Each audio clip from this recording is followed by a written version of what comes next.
Assalamualaikum warahmatullahi wabarakatuh. Waalaikumsalam warahmatullahi wabarakatuh.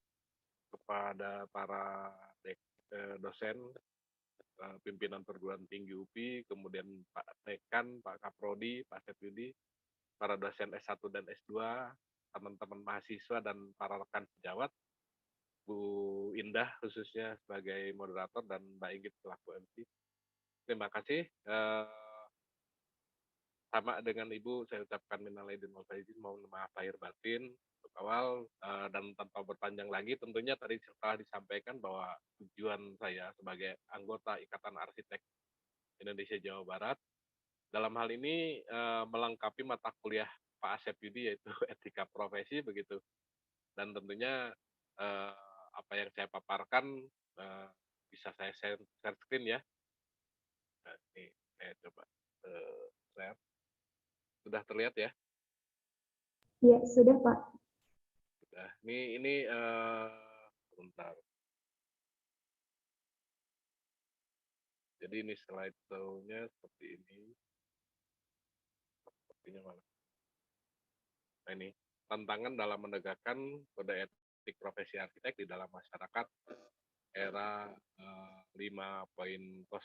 Kalau dilihat sebetulnya materinya cukup berat dan tentunya sebetulnya untuk waktu sekarang ini tidak mudah untuk menjelaskan, apalagi kalau dikatakan sampai dengan era 5.0,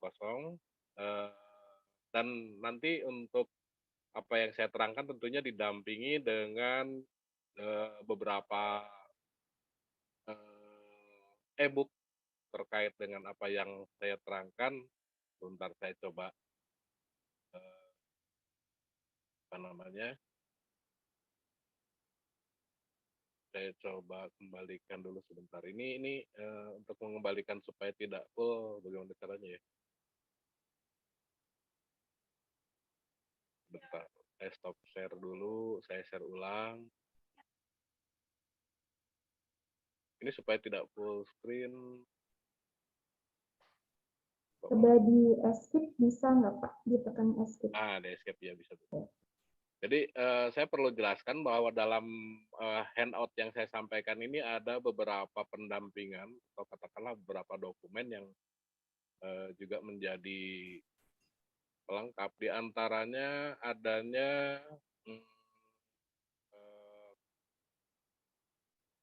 ini agak terhambat. Nah ini nanti dibantu oleh admin.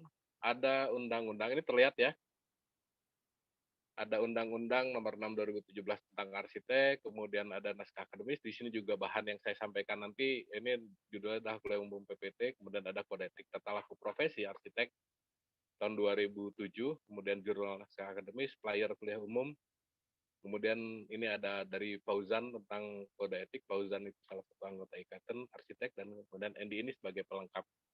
Saya kembali lagi kepada kuliah saya, yaitu atau yang saya ampu adalah kembali tentangan dalam menegakkan kode etik di era 5.0. Ini judulnya yang diberikan, kembali lagi di dalam rangka kelengkapan. Jadi kalau diterangkan kode etik profesi, pengertian, tujuan, dan fungsinya, etika profesi atau kode etik profesi merupakan acuan perilaku individu atau perusahaan. Jadi kode etik ini tidak hanya berlaku untuk individu, tapi juga ada perusahaan, itu hal yang lain, tapi dalam hal ini dianggap sebagai perilaku yang diikuti oleh peserta dalam kegiatan profesional.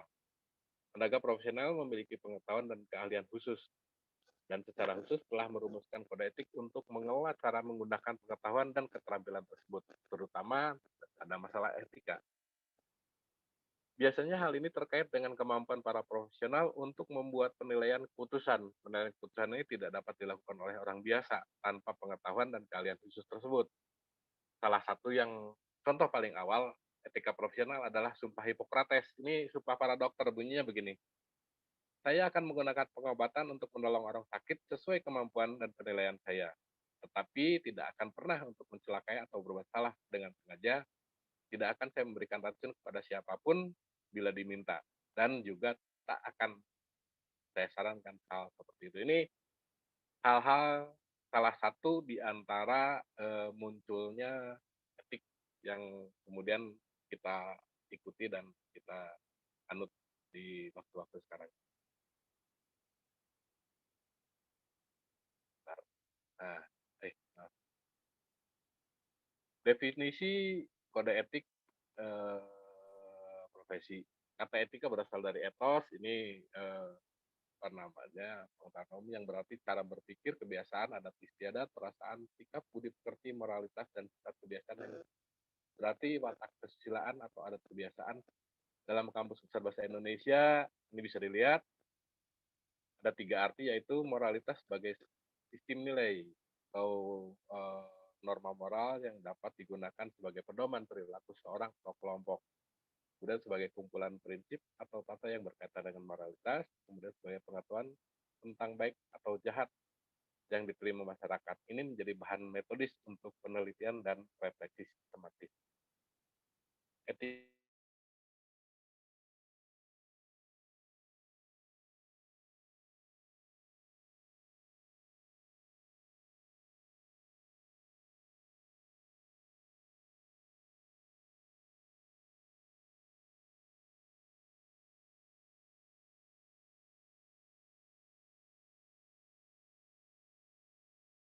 berintegritas.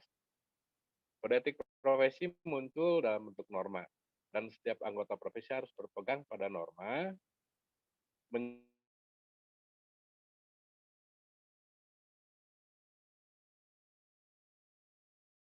yaitu peraturan tentang hal yang boleh atau tidak boleh mereka lakukan untuk menjalankan tugas profesionalnya. Eh, Juga melibatkan perilaku anggota, secara umum mereka semua adalah profesional dalam komunikasi sehari-hari di masyarakat. Nah, kemudian bila kita lihat garis besar kode etik profesi atau kaidah laku tata laku, ini khusus tentang arsitek ya. Kode etik profesi arsitek, kaidah tata kelola arsitek disusun berjenjang mencakup kaidah dasar, standar etika, kaidah tata laku, dan good governance. Kaidah dasar merupakan kaidah yang mengarah secara luas. Pengarahan secara luas yaitu beretika seorang arsitek yang mencakup 5 kelompok, yaitu kewajiban umum, kewajiban terhadap masyarakat, kewajiban terhadap pengguna jasa, kewajiban terhadap profesi, dan kewajiban terhadap sejawat. Jadi ada 5 kewajiban umum ini yang terkait dengan etika profesi. Nah, ini prinsip kode etik. Dalam berkarya, seorang perlu memiliki landasan yang perlu diperhatikan, antara lain prinsip tanggung jawab. Profesional harus bertanggung jawab atas dampak profesinya, terutama ada yang di sekitar mereka. Prinsip keadilan menuntut seorang untuk dapat menjalankan profesinya tanpa merugikan orang lain, terutama yang berkaitan dengan profesinya. Prinsip otonomi didasarkan pada kebutuhan untuk memberikan kebebasan penuh pada profesional untuk menjalankan profesional. Prinsip integritas moral. Profesional juga harus membuat komitmen pribadi untuk melindungi kepentingan profesional, pribadi, dan kerja mereka. Fungsinya dan tujuan kode etik profesi menjaga martabat profesional, menjaga kesejahteraan anggota, meningkatkan layanan profesional, meningkatkan kualitas profesional. Jadi itu hal-hal yang terkait dengan kode etik profesi. Nah, ini sudah mulai nih, kedudukan kode etik terhadap hukum. Ada kode etik, ada hukum. Begitu. Bagaimana kedudukannya? Ini hal-hal yang eh, tolong dipikirkan, dan ini tidak mudah untuk mencernanya, namun juga membutuhkan kemampuan kita untuk berpikir secara mendalam. Secara teoritis maupun filosofis, etika dan hukum dalam pendekatan non-positif adalah 2 entitas yang berkaitan. Namun berbeda dalam penegakannya. Etika adalah ladang tempat hukum ditemukan. Jadi etika itu asalnya eh, tempat menemukan hukum, dan hukum sendiri merupakan pengetahuan hukum yang telah diberikan sanksi dan diformalkan. Dalam filsafat hukum, kita mengenal tingkatan hukum yang berawal dari nilai, asas, norma, dan undang-undang. Dalam konsepsi tersebut, etika berada pada tataran norma dan asas. Dengan demikian, posisi etika adalah jauh di atas hukum. Jadi posisi etika itu jauh di atas hukum. Ini perlu diterapkan, namun nanti kita akan lihat bagaimana implikasinya. Implikasinya, pelanggaran etika secara sosiologis mendapatkan celaan yang sama atau bahkan lebih dari pelanggaran hukum. Nah, kemudian pertanyaannya di negeri kita bagaimana sih? Di negeri kita jelas melihat seseorang yang sudah jelas dan nyata bersalah, namun harus dibebaskan begitu saja karena prosedur formal hukum tidak memadai atau bahkan karena ketidakmampuan peradilan menyentuh orang-orang yang memiliki power dalam bentuk kuasa ataupun uang. Berulang kali kita menyaksikan perilaku korup yang melanggang bebas dari jeratan hukum, bahkan secara kokoh di puncak karir politiknya. Padahal jelas dan nyata sekali melakukan pelanggaran etik dan hukum yang tidak sepele. Artinya begini, eh, kalau di negeri tertentu, di Jepang misalnya begitu, orang melanggar etika tanpa disentuh hukum kemungkinan mengundurkan diri karena dirasakan sudah melanggar etika, begitu. Berbeda di negara kita, sebelum hukumnya menyentuh, bahkan walaupun sudah jelas kesalahannya, namun hukum positif ini tidak mampu menjangkau, hukum tidak mampu menjangkau kesalahan yang dilakukan walaupun etikanya sudah katakanlah jauh eh, ini hal yang kemudian menjadi bahan pertama yang harus kita pikirkan dan kita telaah, sekaligus juga kita akan lihat perbandingannya langsung dengan apa-apa yang eh, berikutnya kita jelaskan. Jadi kita hari ini mungkin belum masuk kepada etika profesi arsitek secara spesifik, nanti ada tentang etika profesi arsitek secara spesifik, namun bagaimana kita mendudukan posisi bagaimana sih munculnya kode etik dan bagaimana munculnya hukum gitu. Lanjutnya. Nah, ini hukum dan peraturan. Eh, di Ikatan Arsitek ataupun di seluruh asosiasi selalu mempunyai anggaran dasar dan anggaran rumah tangga. Jadi asosiasi profesi, kita mengenal ada dua jenis asosiasi atau perkumpulan, yaitu asosiasi profesi, isinya adalah orang per orang terhadap kelompok profesinya. Satu lagi ada asosiasi yang terdiri dari badan usaha kepada asosiasinya. Jadi ada beberapa perusahaan berkumpul kemudian membentuk asosiasi badan usaha. Jadi badan usaha itu terdiri dari beberapa katakanlah satu PT itu kan orangnya banyak. Bergabung di asosiasi badan usaha itu ada Inkindo dan Gapensi. Inkindo itu ikatan konsultan misalnya begitu. Gapensi gabungan pengusaha konstruksi. Kemudian ada asosiasi profesi. Asosiasi profesi adalah di mana orang-orang bergabung dengan kelompok profesinya. Jadi urusan asosiasi profesi adalah urusan orang perseorangan dengan asosiasinya. Jadi kalau kita bicara asosiasi profesi, tentunya urusan orang, misalnya kalau kita arsitek, urusan dengan asosiasi profesi, kita sebagai arsitek dengan asosiasi. Artinya saya bergabung di ikatan arsitek. Gitu. Dan kemudian ada kelompok-kelompok lain, misalnya ahli struktur, dia himpunan ahli konstruksi. Electrical, seperti Prof. Sumarto, beliau dengan ahli elektrikal. Kemudian Pak Dekan, Pak Iwa dari mekanikal dengan asosiasi mekanikal begitu. Nah, jadi di kalangan profesi mulai dari dokter, sarjana hukum, arsitek, kemudian dan lain-lain itu mempunyai bergabung dengan asosiasi profesi, umumnya begitu. Dan kemudian di dalam asosiasi profesi hampir pasti atau katakan dipastikan ada anggaran rumah tangga, anggaran dasar dan anggaran rumah tangga yang kemudian ada turunannya yaitu tentang etik. Etik itu kemudian etik profesi itu nanti berurusan dengan kewajiban, aturan dan kemudian sanksi-sanksi atas etik di anggaran dasar. Kemudian ada lagi undang-undang. Nah, dalam hal ini kalau arsitek itu ada Undang-Undang 6 2017 tentang arsitek. Nah, kemudian bagaimana anggaran dasar dan anggaran rumah tangga dan Undang-Undang Nomor 6 2017. Nah, tadi kita sudah membahas tentang etik. Nah, sekarang kita membahas undang-undang. Bagaimana sih lahirnya undang-undang? Di sini saya sampaikan ada clue di sini, bahwa di negara kita ada posisi dan kedudukan, maaf, naskah akademis. Dalam Undang-Undang Dasar 45, Undang-Undang Dasar 45 ini given. Kemudian di bawahnya ada TAP MPR, ada undang-undang, peraturan pemerintah, peraturan presiden, kemudian peraturan daerah provinsi, perda kabupaten kota. Undang-undang ini inline. Jadi kalau terkait dengan asosiasi profesi atau perkumpulan dari kelompok-kelompok itu dilindungi oleh Undang-Undang Dasar pasal 20, 21, dan 28C. Nanti secara detail barangkali bisa dilihat bahwa aturan berserikat berkumpul itu untuk asosiasi itu merupakan satu eh, hal yang dilindungi oleh Undang-Undang Dasar. Munculnya Undang-Undang Dasar 45 sebagai ideologi bangsa atau katakanlah yang kita acu sebagai aturan utama itu bisa menurunkan undang-undang. Nah, Undang-Undang Nomor 6 2017 tentang arsitek ini muncul tentunya dari naskah akademis. Naskah akademis kembali lagi ada yang disebut naskah akademik ya.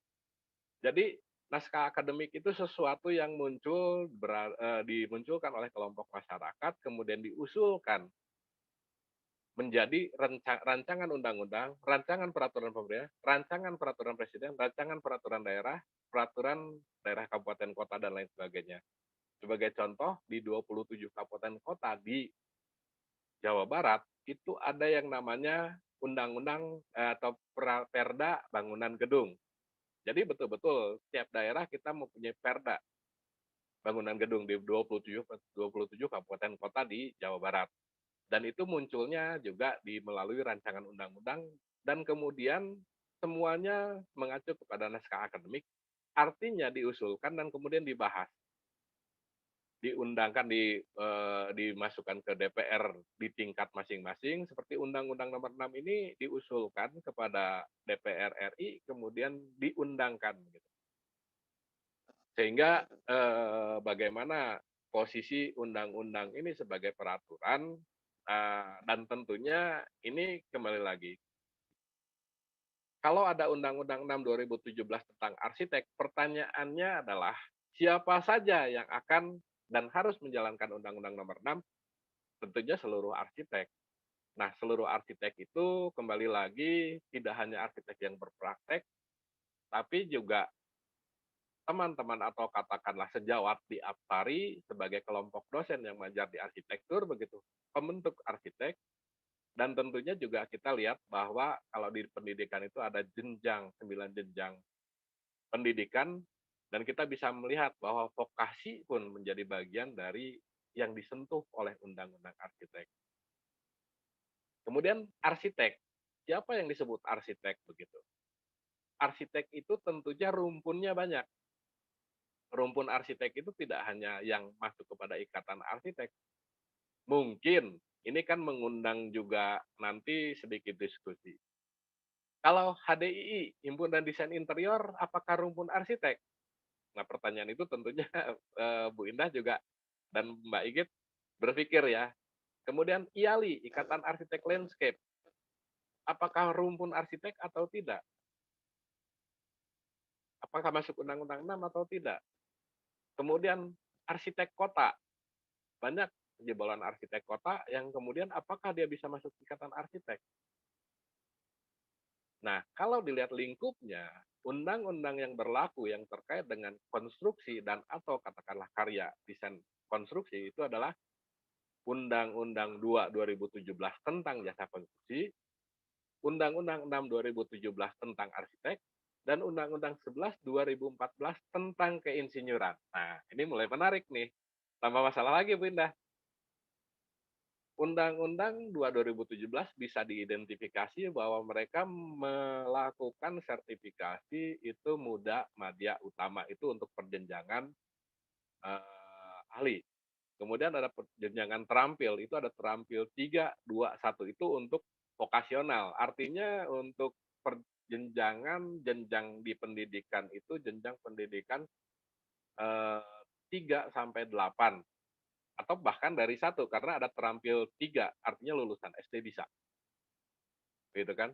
Dari perjenjangan 1, lulusan SD itu untuk terampil 3 sebagai laden, eee eee, tembok, itu juga sebetulnya masuk untuk, pendidikan jenjang 1, namun dia terampil di mana support untuk, posisi pekerjaan yang dikategorikan pekerjaan arsitektur, kan begitu ya, Bu, ya?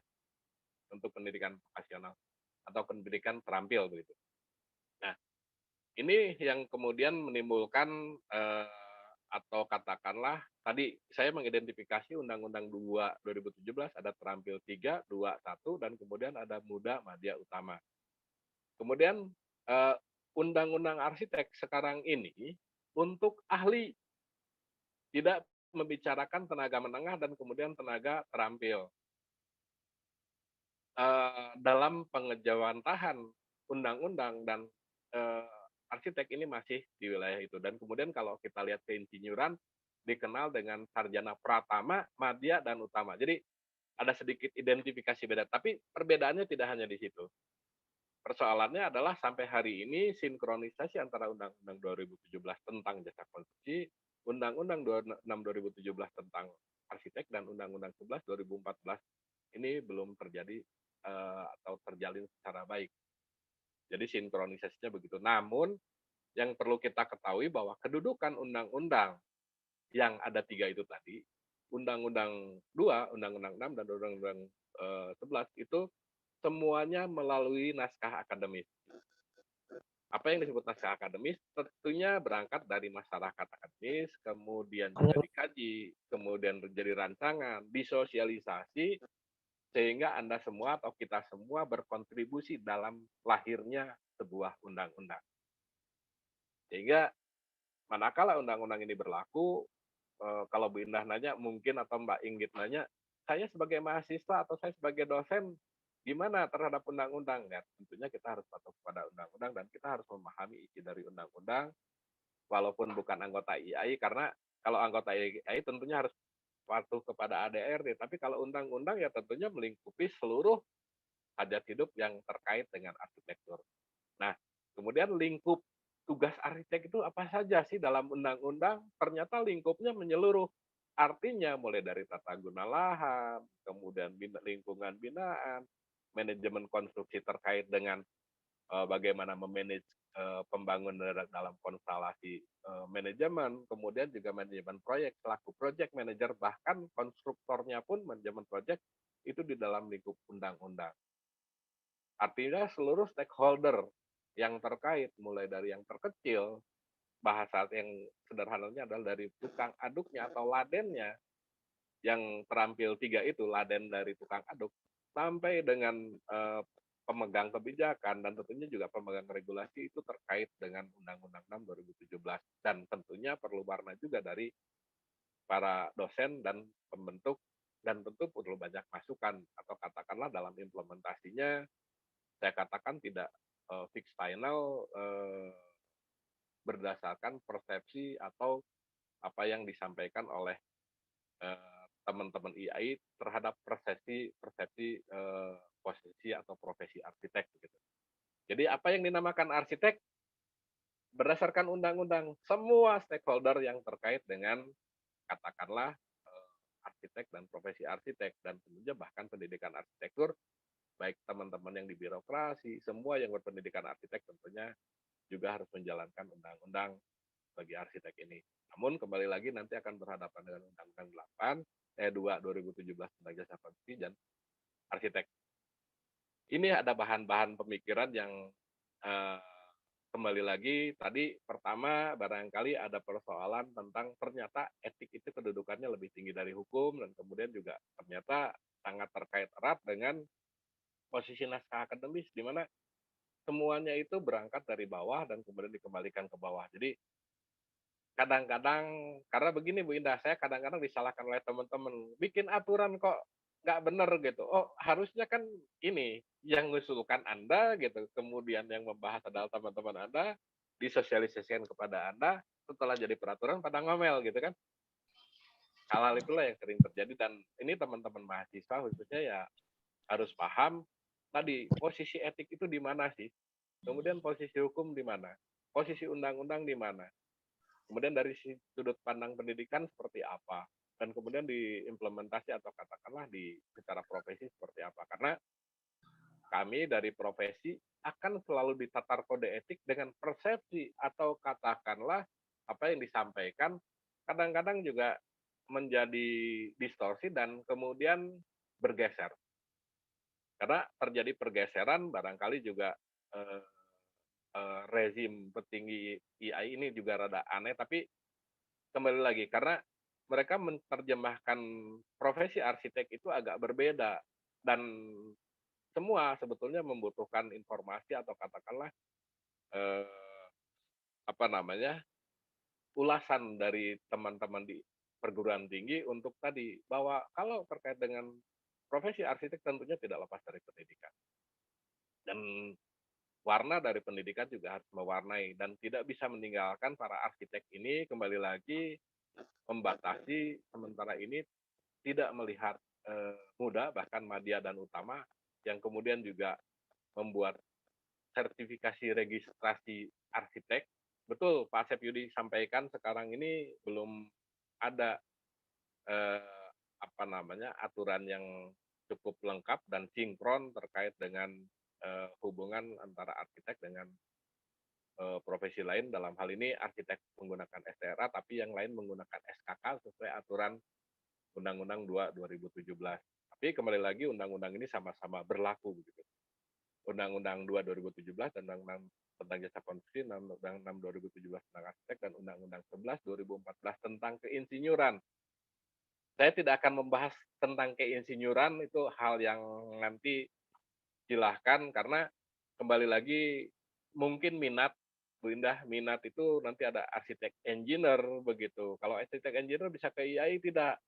Kalau berdasarkan Undang-Undang 6 ya.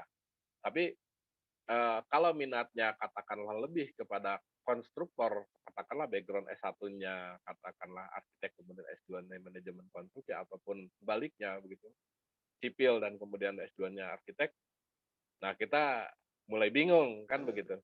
Tapi kembali lagi bahwa segala aturan sebetulnya dibuat kembali lagi berangkat dari naskah akademis dan kemudian kita bahas bersama untuk kita rumuskan bersama.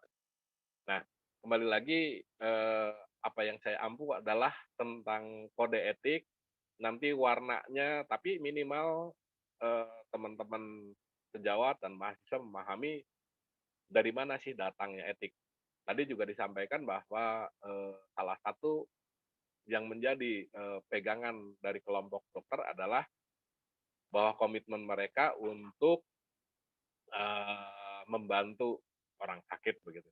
Nah, kemudian ada sebuah cerita sebetulnya terkait dengan arsitek dengan kode etik.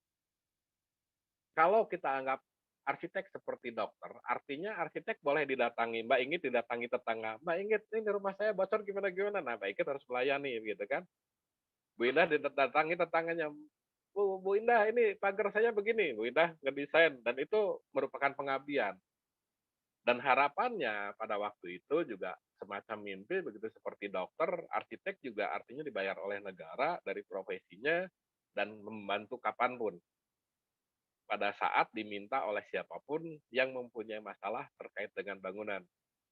Gitu ya Mbak Inggit ya. Jadi didatengin orang, Mbak Inggit ini rumah saya bocor. Pokoknya bantu tanpa syarat dan tanpa ngomongin apa-apa, pokoknya bantu aja sampai beres.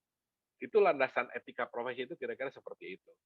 Dan kita semua sebagai arsitek ya dengan rela hati mengabdi untuk masyarakat, apapun situasinya dalam lingkungan kita melihat kiri kanan, oh ini pagar gini, kita bantu desain untuk murah dan sebagainya.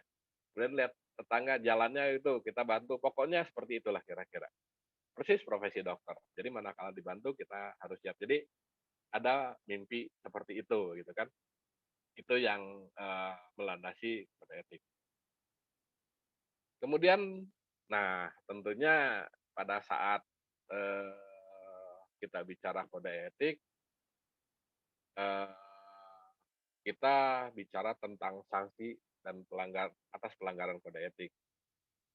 Nah, di eh, apa namanya untuk pelanggaran ini ada beberapa contoh, jadi kalau katakanlah ini yang memberikan sanksi adalah asosiasi.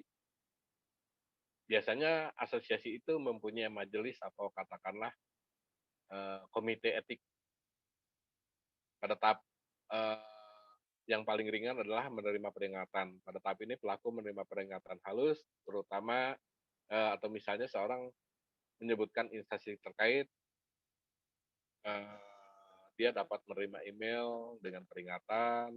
Jika mendapat tanggapan memadai, pihak yang dirugikan dapat melanjutkan ke level berikutnya, seperti peringatan kedua atau peringatan kelas lainnya, untuk mendapatkan atensi dari pelanggar. Jadi, kalau kita melakukan pelanggaran etik, kita biasanya diperingatkan atau katakanlah diajak bicara atau katakanlah, eee, ini hal-hal yang tentunya teman-teman mahasiswa, eee, tidak mudah untuk sensitif terhadap apa yang menjadi peringatan, tapi kadang-kadang yang sudah lebih lama berkiprah di dalam profesi, ini akan secara feeling merasakan apakah saya melanggar atau tidak begitu, dan kadang-kadang kita terpaksa melakukan pelanggaran karena ada sebuah, persoalan yang menyebabkan kita harus segera memutuskan dan kemudian tanpa sengaja atau disengaja secara halus kita melakukan pelanggaran dan mudah-mudahan kita tidak apa namanya, diprotes gitu. Tapi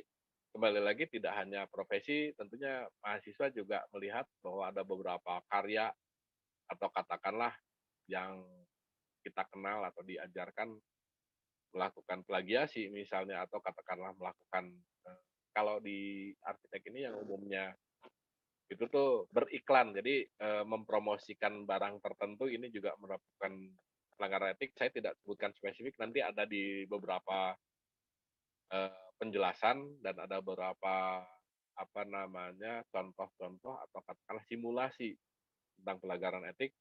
Tapi, peringatan ini kadang-kadang juga bisa kita identifikasi, dan bertingkat begitu. Ada peringatan kedua dan peringatan seterusnya. Kemudian ada blokir. Blokir ini katakanlah kita mendapat peringatan keras, kalau ada unsur SARA, ini kalau terkait dengan hal yang lain, umumnya ini ada gambar-gambar atau katakanlah, eee, kandungan SARA itu bisa pornografi, kemudian malware atau katakanlah, ucapan kebencian dan lain-lain, ini, kita bisa diblokir. Artinya blokir itu caranya macam-macam ya. Tapi, kembali lagi ini ada sesuatu yang kemudian mendekati unsur-unsur yang bersifat hukum. Misalnya kita membuat akun sosial pribadi atau membuat grup yang melecehkan agama tertentu, atau grup khusus yang menyinggung kelompok tertentu, akun tersebut mungkin dinonaktifkan oleh server atau menyebarkan website blog yang mengandung konten pornografi. Ini saya ambil karena, untuk mendramatisir sebuah situasi blokir ya. Jadi, ini adalah contoh dari sanksi-sanksi, tentunya, kembali lagi ini umumnya adalah seperti ini. Kemudian, sanksi atas pelanggaran kode etik profesi. Di dalam kode etik profesi walaupun tidak ditetapkan secara hukum, kembali lagi tadi kode etik profesi juga dengan undang-undang. Di dalam kode etik profesi tidak disebutkan secara mendalam tentang bagaimana hukum, tapi dalam undang-undang ini ada hukum pidana perdata. Setiap administrator negara, individu, entitas komersial atau asosiasi jika dirugikan oleh orang lain karena menggunakan nama domain atau tidak memiliki hak orang lain, berhak mengajukan gugatan untuk pembatalan atas nama domain yang bersangkutan. Jadi saya istilahkan domain karena tadi ini terkait dengan hak cipta ataupun katakanlah plagiasi, ini juga terkena pasal hukum. Ini saya istilahkan domain karena, tentunya itu ada nama-nama yang memang, terkait. Kemudian di era sekarang ini, kembali karena dalam etik ke depan ini akan syarat dan akan sangat terkait dengan hal-hal yang sifatnya elektronik pada saat ini. Jadi apa yang kita lakukan hari ini tentunya bisa saja mendapatkan komplain, gitu. Karena ada unsur-unsur yang kemudian dianggap merugikan orang lain, atau katakanlah tidak sesuai dengan apa yang harusnya disampaikan. Jadi, kita sekarang direkam dan kemudian melihat dan kemudian, syarat dengan masalah. Jadi, pelanggaran kode etik itu bisa terjadi di mana-mana, namun sekarang yang menjadi sangat kritis adalah ini, di dalam pasal 39 dari undang-undang, setiap orang melakukan tindakan apapun secara tidak sengaja tanpa hak atau melawan hukum menyebabkan sistem elektronik terputus dan atau sistem elektronik tidak dapat bekerja secara normal, pasal 33, memulai gugatan perdata sesuai dengan hukum. Ini bisa terjadi. Undang-Undang ITE nomor 11 2008 tentang informasi dan transaksi elektronik yang membuat 54 pasal, tentunya ada undang-undang yang mengatur informasi dan transaksi terjadi di dunia maya. Seperti halnya kejahatan bila kita mengendarai sepeda motor dan menyinggung orang lain dan tidak mengenai SIM, terus kita akan mendapatkan sanksi dan pelanggaran sesuai dengan ketentuan hukum. Ketentuan umum, maaf. Perilaku penyelesaian sengketa, investigasi, dan klausul kriminal di dunia maya mulai diperlakukan seperti halnya terjadi di dunia nyata. Jadi, mungkin terjadi pergeseran komposisi. Di periode-periode lalu, pelanggaran etik itu lebih nyata dan kemudian banyak dilakukan hal-hal yang menyangkut menyangkut hukum etik itu dilakukan secara offline. Tapi sekarang ini lebih rawan karena tadi secara elektronik dunia maya sekarang posisinya sudah mungkin di atas yang real, sehingga kerentanan pelanggaran etik ini semakin mungkin terjadi. Namun kembali lagi, tadi posisi etik dan hukum itu seperti apa? Dan tentunya teman-teman mahasiswa dan sejawat ini akan bertanya-tanya. Kalau zaman dulu kita yang namanya beriklan, katakanlah mempromosikan produk sabun begitu, seorang arsitek memproduk apa namanya, secara nyata mempromosikan produk tertentu, itu mungkin tidak akan seramai sekarang. Sekarang ini kalau kita mempromosikan produk tertentu secara sumir, atau katakanlah saya pakai headset, mereknya kelihatan gitu, headsetnya Bu Indah ada tertentu, kemudian disangka untuk, apa namanya, promosi merek begitu, itu bisa bisa langsung kena masalah dan tiba-tiba saya keberatan, kemudian headset Bu, Indah dianggap mempromosikan profesi begitu. Nah, hal demikian inilah yang kemudian, menjadi hal-hal yang, menjadi sangat rentan begitu. Nah, apa yang saya sampaikan etik pada hari ini juga bisa mendapatkan kritik atau katakanlah dari teman sejawat saya, memprotes begitu. Pak Wahyu menjelaskan etik bukan begitu. Lalu saya bilang, kalau saya menyampaikan dasar-dasar etiknya, kaitannya dengan hukum, kenapa nyinggung-nyinggung Undang-Undang 11 2014 tentang keinsinyuran, kami tersinggung begitu kan, atau Undang-Undang tentang jasa konstruksi. Atau Pak Wahyu menjelaskan Undang-Undang 6 2017, kalau menurut kami arsitek itu yang seperti ini gitu. Arsitek itu yang merancang, bukan yang ngawasi atau bukan yang menjadi konstruktor.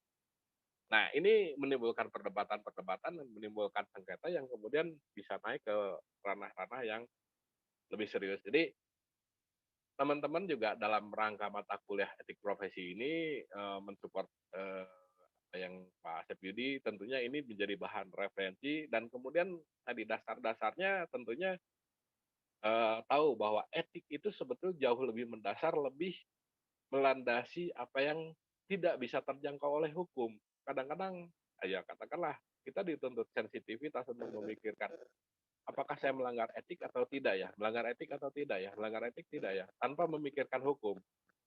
Karena Mbak Inggit kalau di Jepang itu kalau orang sudah merasa melanggar etik tanpa disentuh oleh hukum, dia sudah mengundurkan diri. Betul begitu kan Mbak Inggit ya?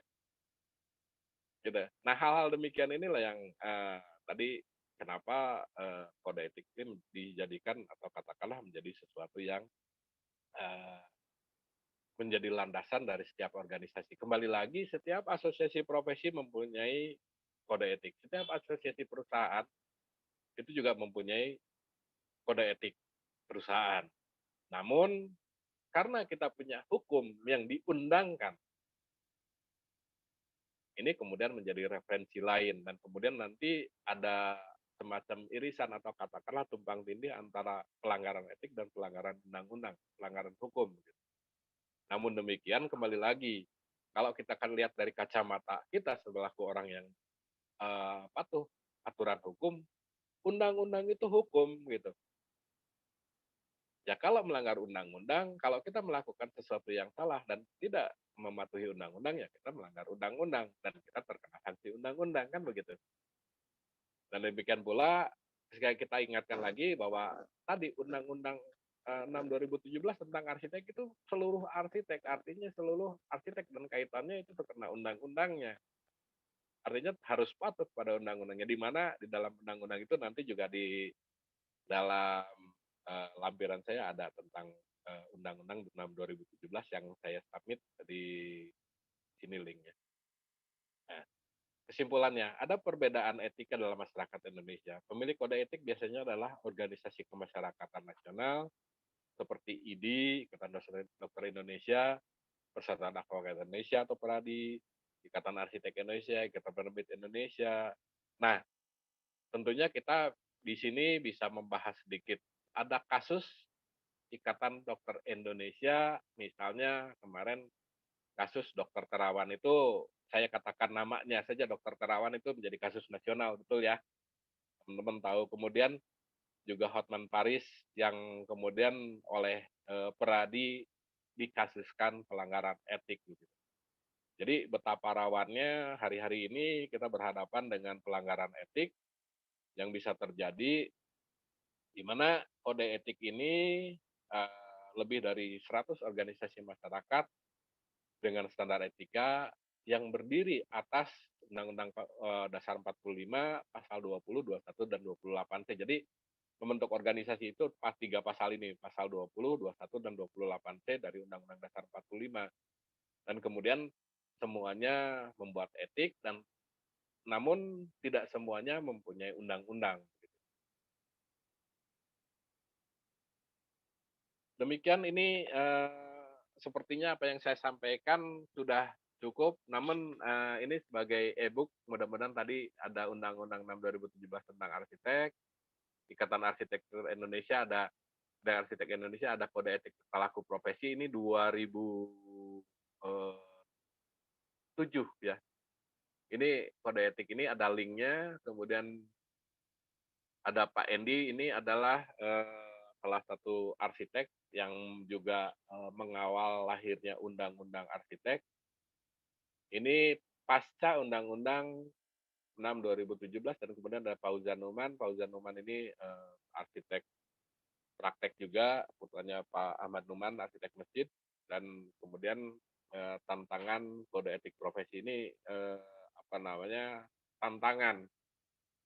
Dan saya tidak secara lugas menjelaskan seperti kepala judul saya, tapi setidaknya di masyarakat era 5.0 ini dengan berbagai aturan dan kemudian adanya undang-undang, hari-hari ini eh, profesi arsitek juga menghadapi tantangan seperti yang dikatakan Pak Asep Yudi kemarin tadi ya di awal, bahwa di jasa konstruksi hari-hari ini eh, sedang tak agak sulit karena begini.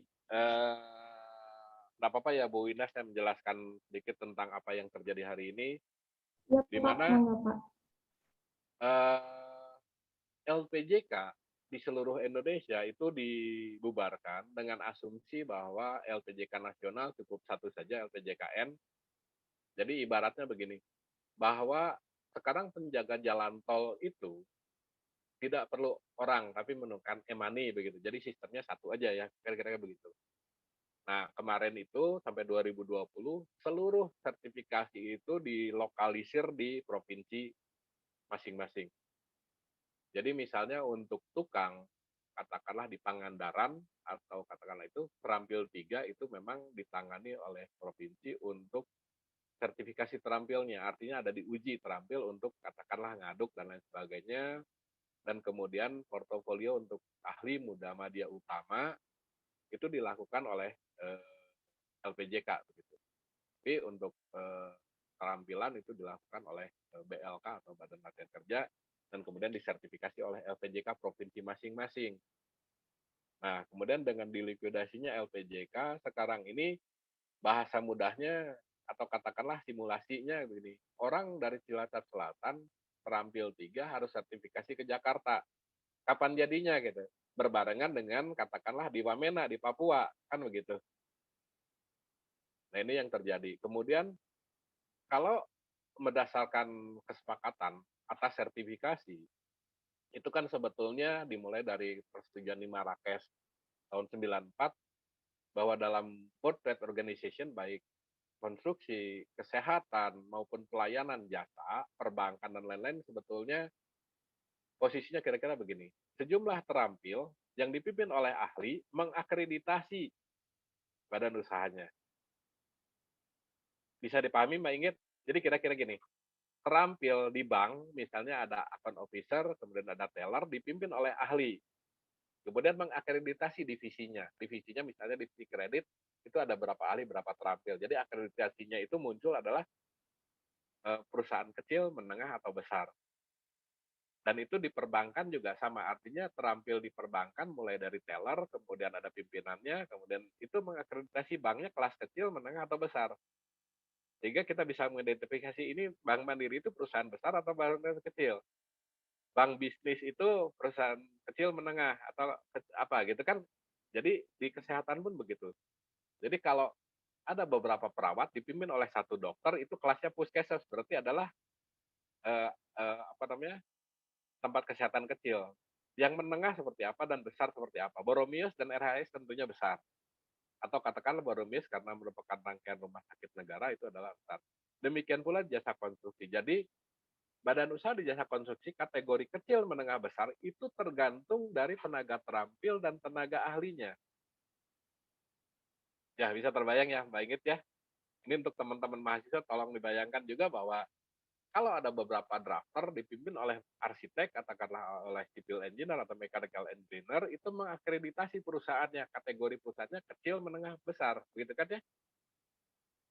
Nah, hari ini sertifikasi terampil macet, sehingga sertifikasi ahli juga macet, sertifikasi badan usaha juga macet. Karena semuanya ditangani nasional. Nah, ini yang terjadi. Jadi, entah ini fenomena tahun politik, nanti saya kena undang-undang ITE, Bu.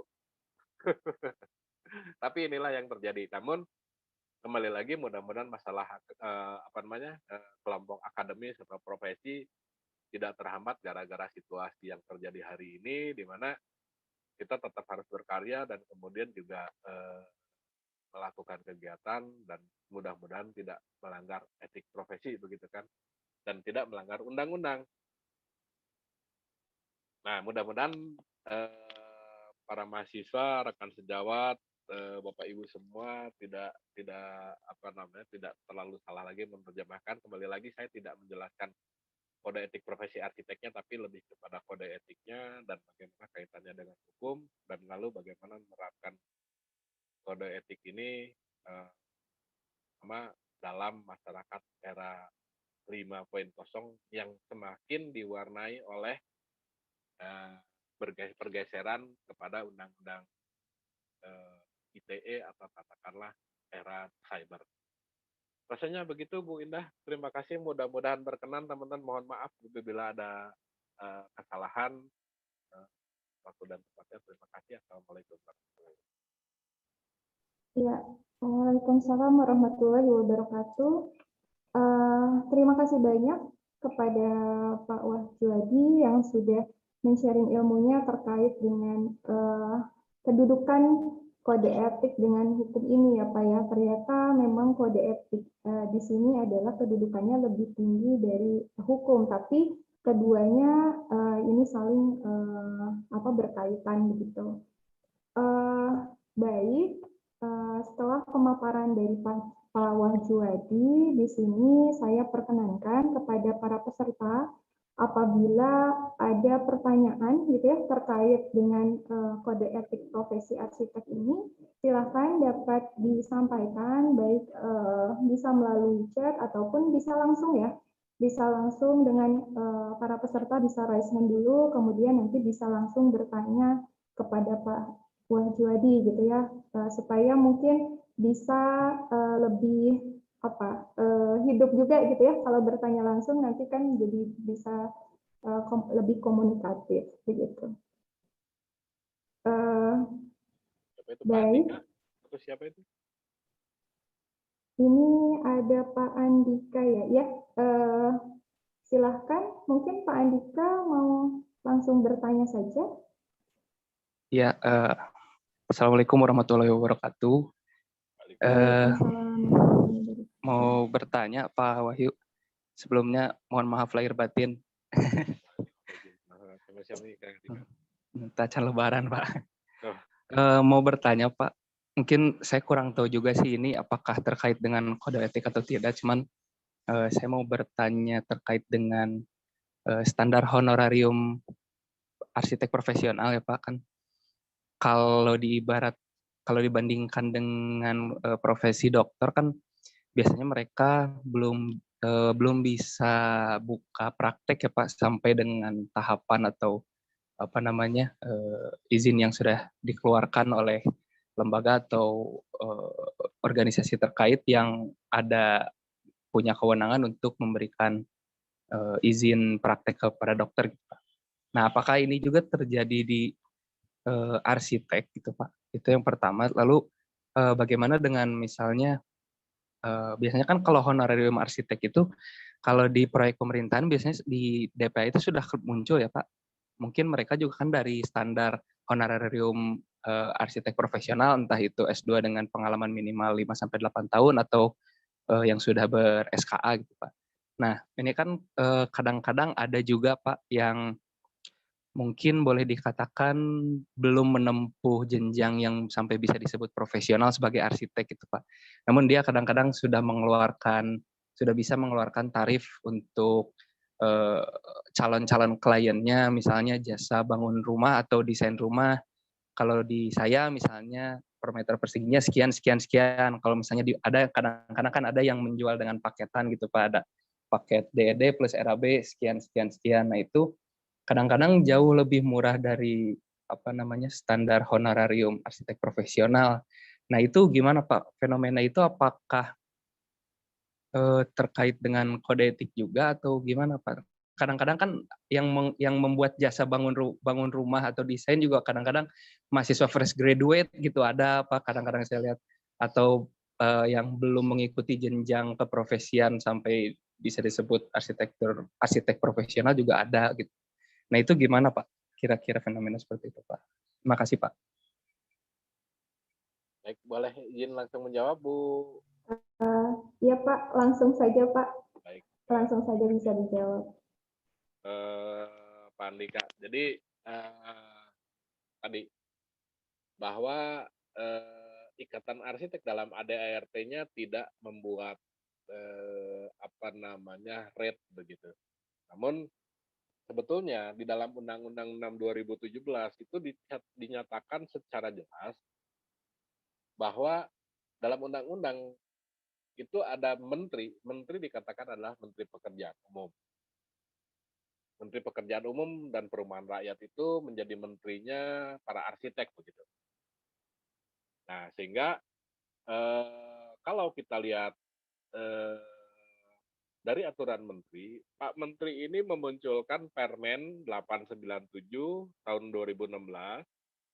Permen 897 itu bisa dilihat nanti ada rate untuk tenaga ahli muda, madya, utama, kemudian juga ada posisinya S1, S2 atau S3 begitu. Jadi itu ada rate untuk arsitek dengan posisi salary perorangan. Jadi bisa dilihat di rate untuk per bulan itu dihitung tenaga ahli itu dikategorikan muda, madya, dan utama dan pengalaman tahunnya dan kemudian muncul rate-nya berapa juta per bulan. Itu kira-kira begitu. Namun juga bisa didekatkan atau katakanlah dilakukan itu tadi Permen 897 terkait dengan profesi atau katakanlah perorangan terhadap perhitungan rate-nya. Dan kemudian juga ada lagi yaitu Permen 22, Kepmen 22 tahun 2018 tentang bangunan gedung negara, di mana tinjauannya bukan kepada profesi tapi kepada paket pekerjaan. Kalau paket pekerjaan perencanaan, pengawasan maupun konstruksi itu dihitung, perencanaan itu dihitung kuantiti atau katakanlah luasan bangunan yang didesain begitu dikali dengan harga satuannya dan kemudian dibagi atas biaya perancangan. Ini agak mendalam. Namun ada pendekatan lain tadi di swasta itu dihitung berdasarkan meter persegi dan atau katakanlah eh, harga percobaan atau harga coba-coba atau harga yang dipasarkan, dan itu dikategorikan oleh beberapa teman arsitek sebagai pelanggaran etik, di mana kan tentunya berdasarkan undang-undang bahwa orang perseorangan berdasarkan Undang-Undang 2 2017, orang perseorangan yang bekerja di sektor jasa konstruksi wajib memiliki sertifikat. Tadi sertifikatnya apakah saya katakan lagi ya bahwa tidak ada satu orang pun yang bekerja di sektor konstruksi yang boleh atau melanggar aturan. Artinya apakah dia kategorinya terampil 321 gitu. 3 itu tadi laden, kemudian terampil 2 itu kategorinya tukang, kategori terampil 1 itu adalah drafter dan para pelaksana. Kategori ahli itu muda, madya, utama, ahli yang tadi tahun atau katakanlah sudah kuliah 4 tahun ditambah 2 tahun magang dan 1 tahun apa namanya 1 tahun profesi dan 2 tahun magang, itu sudah kategori muda. Jadi kembali lagi, bila tidak mau melanggar undang-undang tentunya ya patuhi apa-apa yang menjadi peraturan, dan jangan lupa juga tadi ada Permen 897, ada juga untuk Kepmen 22 tahun 2018 tentang bangunan gedung negara, di mana perencanaan itu dianggap sebuah kerja komprehensif dari kelompok ahli, yaitu arsitek, sipil, mekanikal, elektrikal, dan ahli-ahli yang terkait lainnya. Karena tadi tidak bekerja sendiri. Begitu kira-kira Pak Andika sebagai gambaran saja. Nanti mungkin ada lebih dalam lagi kalau terkait dengan tapi kalau melakukan katakanlah promosi dengan gambar per lembar dan lain sebagainya, itu dianggap menyerempet etik dan biasanya diberikan peringatan atau katakanlah dibina gitu. Gitu Pak. Mudah-mudahan berkenan. Iya, ya Pak. Atur nuhun Pak. Kemudian Bu Indah ini Bu Putri ada pertanyaan juga. Iya, betul Pak. Tapi di sini ada yang japri terlebih dahulu mungkin ya Pak, yang tadi Oh ya boleh. mengirimkan di awal. Ini dari Husni. Husni mungkin ini alumni ya, alumni Pak arsitektur. Husni ya. Ya, ini ada satu pertanyaan. Jadi ketika seseorang yang baru lulus gitu, fresh graduate ya Pak ya, sebagai mahasiswa arsitektur, apakah secara otomatis terikat dengan kode etik arsitek? Karena biasanya mahasiswa itu kan berpikirnya ketika sudah lulus sudah mempunyai apa namanya pengetahuan dalam bidang arsitek gitu ya. Jadi berpikir bahwa sudah bisa menjalankan satu pekerjaan gitu ya, suatu konstruksi. Di samping itu sebetulnya kan harus melalui tahapan juga ya Pak ya untuk menjadi seorang profesional. Nah, apakah kode etik itu sudah terikat atau mungkin harus mengikuti seperti pelatihannya terlebih dahulu atau penatarannya gitu. Baik Bu. Terima kasih Pak Husni. Pak Husni dengan Pak Andika tuh orang Subang Bu, besok berangkat Pak Andika yang ngetir, Pak Husni yang nebeng. Betul Pak. Jadi Nuhun laras gini, Pak. jadi sebetulnya di Ikatan Arsitek sendiri sebetulnya dulu ada anggota mahasiswa Bu Indah, teman-teman semua, rekan sejawat dan mahasiswa. Sebetulnya dulu sudah digagas dan kemudian sejak mahasiswa diusulkan atau katakanlah diundang juga untuk melakukan katakanlah sayembara. Bahkan beberapa tahun terakhir ini di beberapa perguruan tinggi, salah satunya di Polban itu untuk yang D3 dan D4 itu juga diminta untuk mengisi arsitek atau katakanlah ahli muda. Ahli muda itu di mana tidak hanya fresh graduate dan justru diundang untuk beratensi dalam beberapa kegiatan, terutama sayembara, dan kemudian dengan pendampingan, Pak Husni.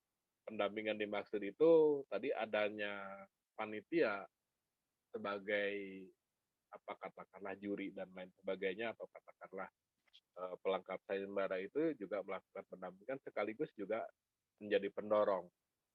Nah, kemudian juga tentunya begini, ini ada juga dari katakanlah perguruan tinggi, Aptari, tentunya juga berharap bahwa mahasiswanya juga ingin atau katakanlah mengatensi. Namun kembali lagi, kadang-kadang batasan-batasan dari tadi, saya katakan bahwa hari-hari ini juga Ikatan Arsitek hanya membatasi sertifikasinya untuk madya dan utama. Kemudian muda dan kemudian peralihan. Kadang-kadang yang sekolah di arsitek itu juga mulai dari D1, D3, bahkan SMK begitu. Itu sudah punya pengetahuan begitu. Jadi kembali lagi Pak Husni, manakala kita masuk kepada asosiasi profesi, arsitek dinyatakan bahwa itu harus S1. Lah, kemudian ngapain juga kita bikin D3 begitu, bahwa D3 itu kalau untuk bikin pos-pos saja atau katakanlah bikin semacam klinik itu sebetulnya sudah mampu. Namun tadi lagi, manakala persyaratan di kabupaten kota setempat atau katakanlah persyaratan perizinan yang membutuhkan arsitek tentunya dengan pendampingan kan begitu. Nah, hal-hal inilah yang kemudian membutuhkan kedewasaan dan kemudian juga secara aturan mudah-mudahan gitu kan ada sinkronisasi antara perguruan tinggi dengan profesi seperti dalam forum-forum seperti itu untuk tadi bagaimana mungkin kita memajukan apa yang menjadi kader kalau kita sendiri takut tersaingi begitu Pak Husni. Rasanya ini kan perlu kedewasaan. Kita dilihat juga berapa jauh dan berapa kompleks yang dikerjakan begitu. Masa katakanlah bikin pos satpam harus arsitek profesional dan lain sebagainya begitu. Ini kan hal-hal yang juga menjadi pemikiran. Dan bukan mustahil juga bahwa pada waktu itu Gunadarma itu bikin Candi Borobudur nggak S1 di UPI ya Pak Husni atau S2 di UPI.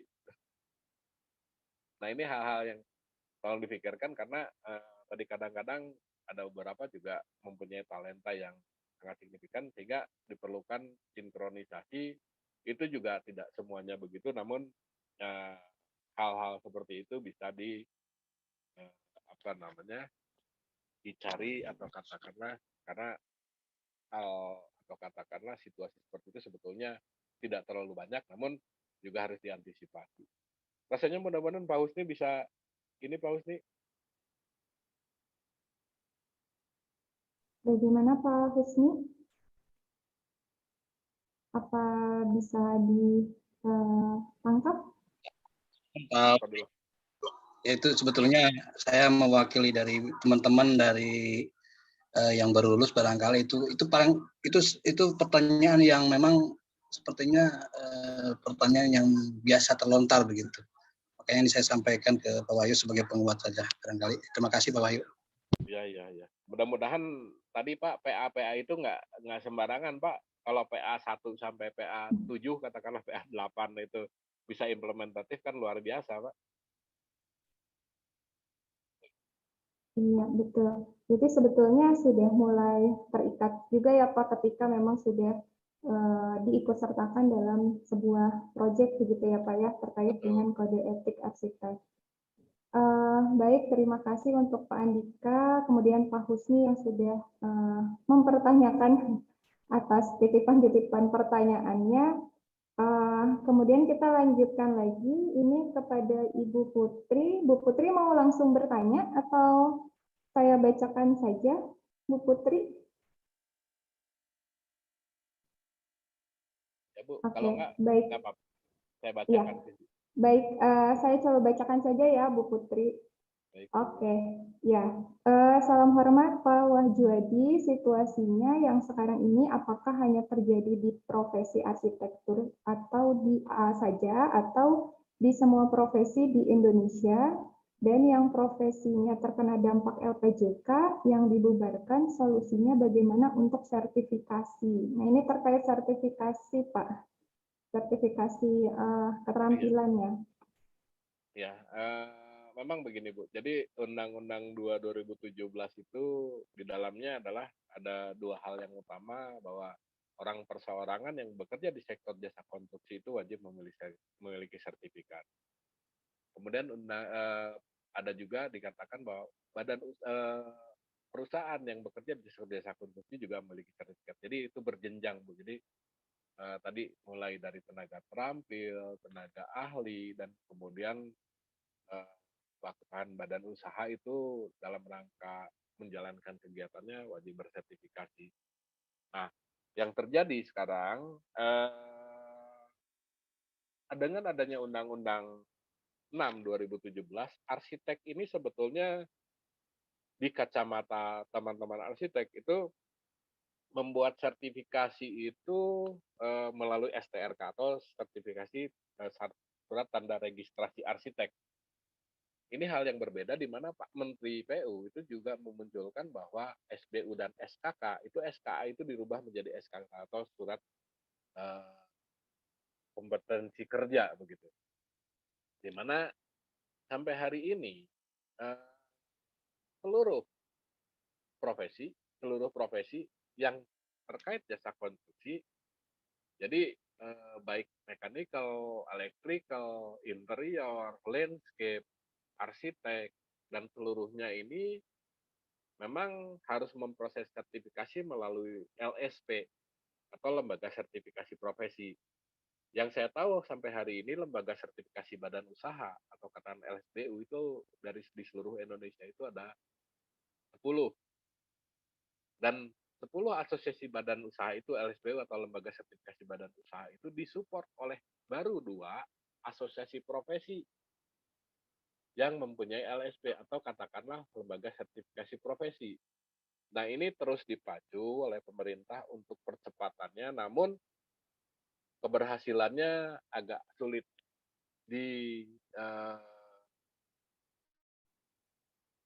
dijamin. Kenapa demikian?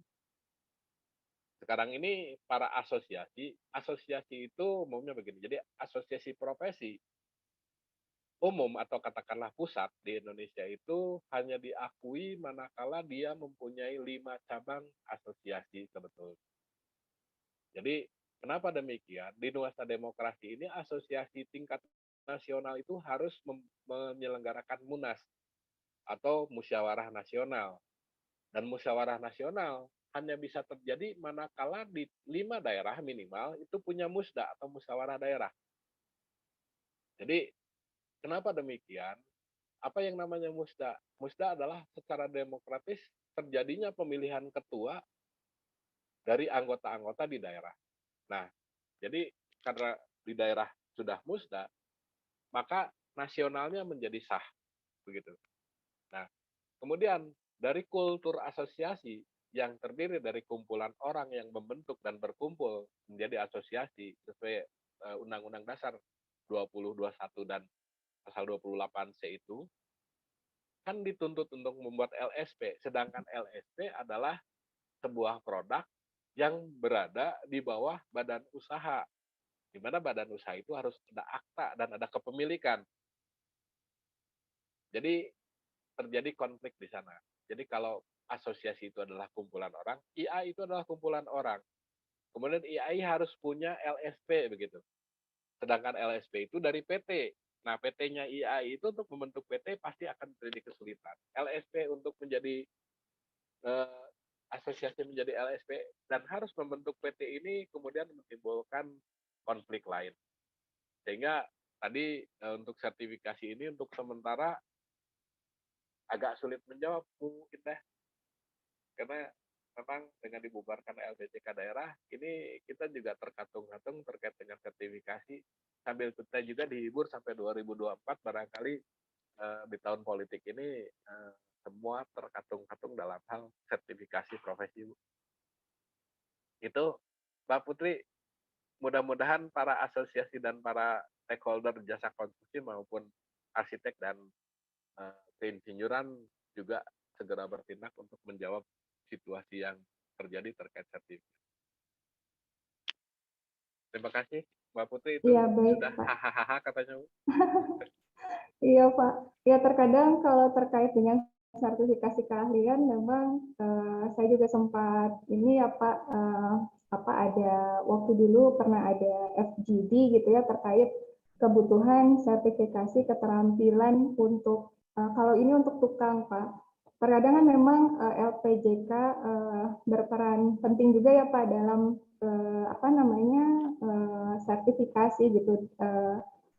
Di sisi lain, kita menghadapi kemajuan global yang menuntut bahwa setiap profesi harus memiliki sertifikat keahliannya gitu ya supaya bisa diakui begitu ya. Terkadang ketika misalkan menanyakan terkait dengan sertifikasi, memang sering menemukan terjadi lempar-melempar begitu, Pak. Ya, betul. Jadi apakah baik ke divisi yang misalnya di APJK atau di BMSP dari asosiasi yang lainnya. Nah, sehingga menimbulkan sebuah dilema gitu ya, Pak, terkait dengan sertifikasi keterampilan ini. Tapi memang melihat realita yang ada, kondisinya seperti ini, ya mudah-mudahan nanti akan ada titik terang ya, Pak, ya terkait untuk sertifikasi keahlian ini. Begitu. Mudah-mudahan ada jawabannya nanti ya Bu Putri ya terkait sertifikasi keahlian. Baik, untuk waktunya sebenarnya sudah menunjukkan 14.45 ya. Tapi mungkin saya memberikan kesempatan barangkali dari mahasiswa ya. Ini bagian besar kan banyak pesertanya dari mahasiswa, barangkali ada yang mau ditanyakan gitu terkait dengan bahasan ini. Mungkin memang bahasan ini jauh dari desain ya Pak ya, karena memang terkait dengan aturan, kode etik dan hukum. Tapi ini adalah pengetahuan yang sangat penting karena mahasiswa di sini adalah nantinya akan bisa menjadi calon arsitek gitu ya, tentunya akan nanti menekuni bidang profesi dari arsitek gitu ya. Apakah ada atau masih mencerna mungkin ya? Ya, Pak mudah-mudahan tidak Wahyudi ya. bingung karena memang banyaknya aturan yang Ya betul. masuk kepada kita dan rasanya Mungkin tadi ya. ya, Ya mungkin juga ini ya mahasiswa perlu melihat gambaran terkait dengan kode etiknya ya Pak ya sendiri di profesi arsitek. Jadi mungkin kalau nanti Pak Wahyudi berkenan, tadi di awal Bapak sempat sharing ada beberapa data yang perlu dibaca ya, sangat banyak sekali, mulai dari gambaran kode etik profesi arsiteknya, undang-undang yang landasinya gitu ya, terutama Undang-Undang Arsitek nomor 6 tahun 2017. Nah, mahasiswa perlu baca itu gitu ya, dan juga data-data lainnya yang bisa mendukung sehingga nanti bisa lebih memahami begitu ya. Pemaparannya sangat lengkap sekali Pak. Saya tadi sampai sangat detail sekali gitu ya terkait dengan kedudukan kode etik dan hukum tersendiri gitu. Memang kita harus tahu dulu terkait dengan kode etik profesi arsitek seperti apa supaya di mana kita bisa mematuhi itu ya Pak ya, karena ketika kita menghadapi satu proyek bagaimana kita bisa tetap taat terhadap norma dan aturan dalam melaksanakan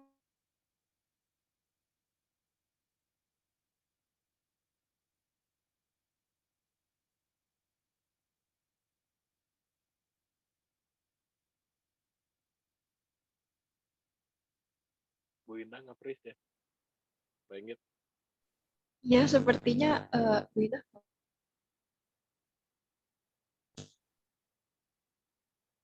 Sepertinya Bu Indah nge-freeze.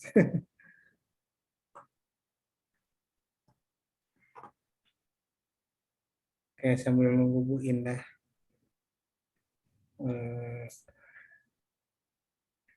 Ini melanjutkan pertanyaan yang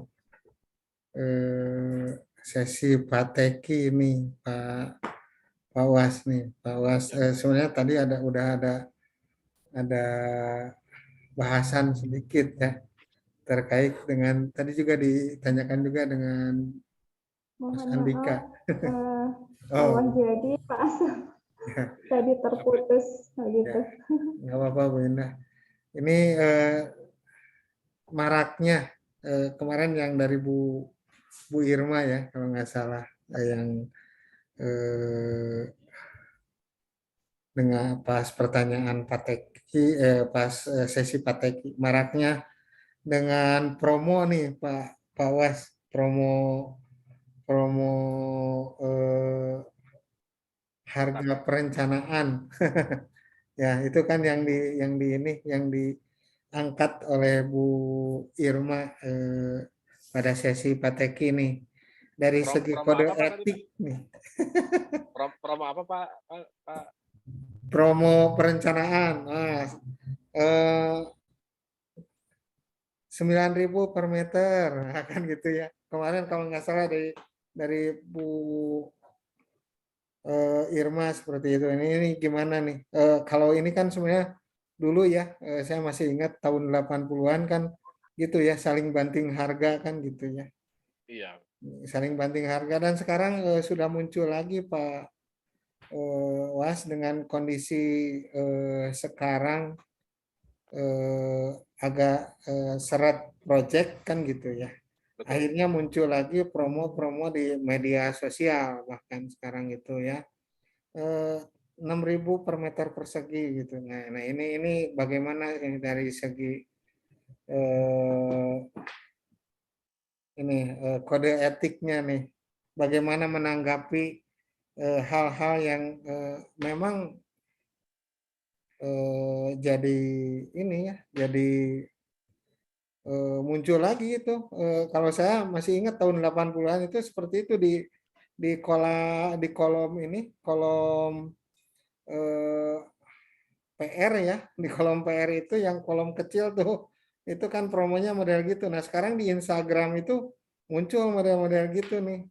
Kalau kita telusuri ternyata memang kebanyakan bukan dari arsitek atau mungkin dari interior, bukan dari interior kan gitu. Di interior lagi ramai nih, Bu Putri di chat juga tuh ini ya.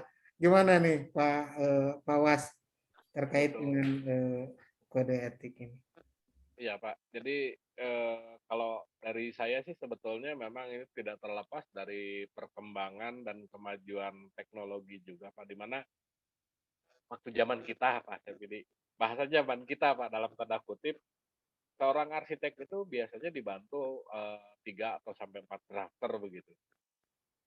Sekarang ini 2 arsitek dibantu oleh 1 drafter Bu Indah. Ini timbul pergeseran di mana kemudian teknologi informasi itu juga mengambil alih yang tadinya kerja manual, kemudian menjadi kerja elektronik begitu, dan kemudian juga bergeser lagi kita masuk ke era di mana kita menggunakan AutoCAD sebagai salah satu alat dasar yang kemudian galeri dan database-nya tersimpan begitu, dan kalau kita tidak simpan kemudian menjadi barang liar dan kemudian berpindah lagi. Dan kemudian di era BIM ini juga semua mengacu pada galeri begitu.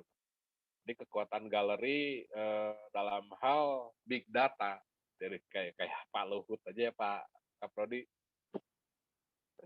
big data dan kekuatan dari galeri kita menjadi sesuatu yang dimurahkan gitu. Dan saya juga dengan teman saya arsitek profesional, Pak Keng itu juga dia mencoba untuk menstandarisasi galeri begitu Pak, di mana nanti untuk membuat segala sesuatu bisa lebih cepat.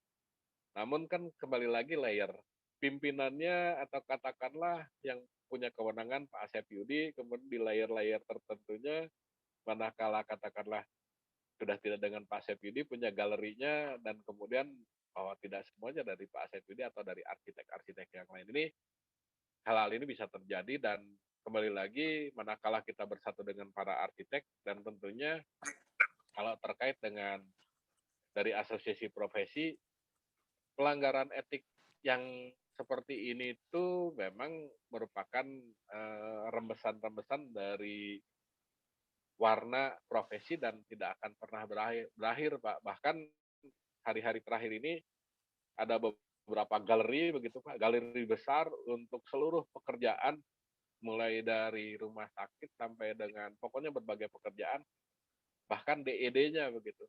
Itu orang menjual big data begitu dan kemudian dijual murah. Dan tentunya kalau kita mendapatkan big data dengan harga murah, bagaimana kita menjualnya, yang dibutuhkan adalah percepatan, bukan kualitas, karena itulah yang terjadi. Dan kemudian sanksinya dan resikonya adalah etik dan ITE, Pak.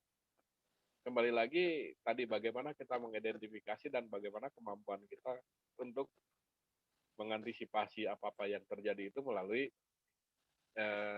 apa-apa yang kita tahu dan kemampuan kita dalam rangka mengantisipasi hal seperti itu. Tapi bagaimanapun itu adalah fenomena yang terjadi di mana kita tetap berhadapan dengan suasana asosiasi dan teman-teman yang masih berharap idealisme dan menghormati profesi, dan itu rasanya tidak akan pernah berakhir dan akan selalu diperjuangkan. Di sisi lain juga kita akan mengalami kebocoran-kebocoran di mana hal-hal seperti itu akan berulang lagi, Pak. Namun mudah-mudahan dari teman-teman kita sendiri ataupun katakanlah para stakeholder yang terlibat juga mampu untuk